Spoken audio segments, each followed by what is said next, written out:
Hey guys, it's Ev at Code of Silence. Today on BackTrack a Blood Trail, we're going to talk about trail manipulation, which is a little bit about, deer sort of behavior, I guess, too, or at least in and around your stand.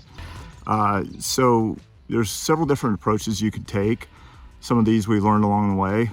Some of them I think are probably, things you already do, but just trying to be, share our perspectives on things that work for us. I've marked some trails and I've pointed at these cones in the direction of movement, pretty much west movement. I'm facing straight north here.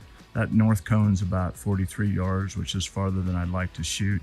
The key to this whole area is that cone in the background. There's a big primary scrape over there. I'd love to be sitting in that forked tree right there. It's a little too obvious of a tree. It's not a tree I could get away with a lot in.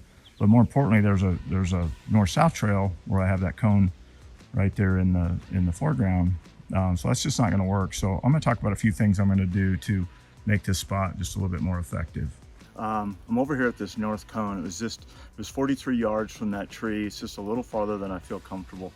So I'm going to do the obvious thing. I'm just going to impede these deer. I'm going to shut off this trail. I know that seems really obvious. But I guess my insight would be that too much is too much. I would never try to block off several of these trails. The deer are pretty tolerant as long as it's not too much. I'm being very careful about sand. I don't have any gloves on, so I basically just have this pole stick, and I'm just going to pull these trees over this trail. These are really bushy trees. They're trees that deer aren't going to want to cross. Real quick on another technique that works really well for me. This is a really open area. I'm at my second cone now, 25 yards. It's really too open. All I'm going to get is deer just basically cruising through here, sometimes way too fast, which means I'm going to have to stop them vocally, which means they're going to be alert. I'd rather have them interacting with something. Unfortunately, there's no rubs here, so I've really built a rub. This is a western cedar post that I've dug up. I've roughed it up a little bit to get the cedar smell started.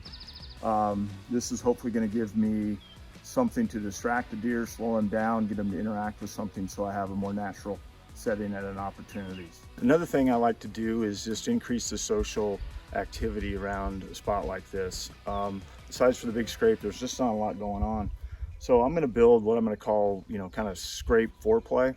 I'm going to tempt them to build scrapes in several areas around here and just create a more social area. So I'm going to take the cedar, just trim it back. This is the right height right here. And then I'm going to, a couple times before fall, just clean up some ground cover here and kind of get them in the mood. I just picked up this deadhead. You can't make this stuff up. It's right over there. So I don't know why the big ones always have to die, but they do. Okay guys, calling it a wrap on trail manipulation. I moved those north traveling deer just a little bit farther south. I've got that rub you can see behind me, potential rub, and I've got 3 I guess potential scrape / social spots. But all in all, I think I've changed the dynamics of this area in my favor. So anyway, I hope it all makes sense, and I appreciate you listening to BackTrack a Blood Trail. It's all about these little things that add up to the big things that ultimately end up with trucks full of bucks. So anyway, and plus I found a hell of a nice deadhead, so I'm happy.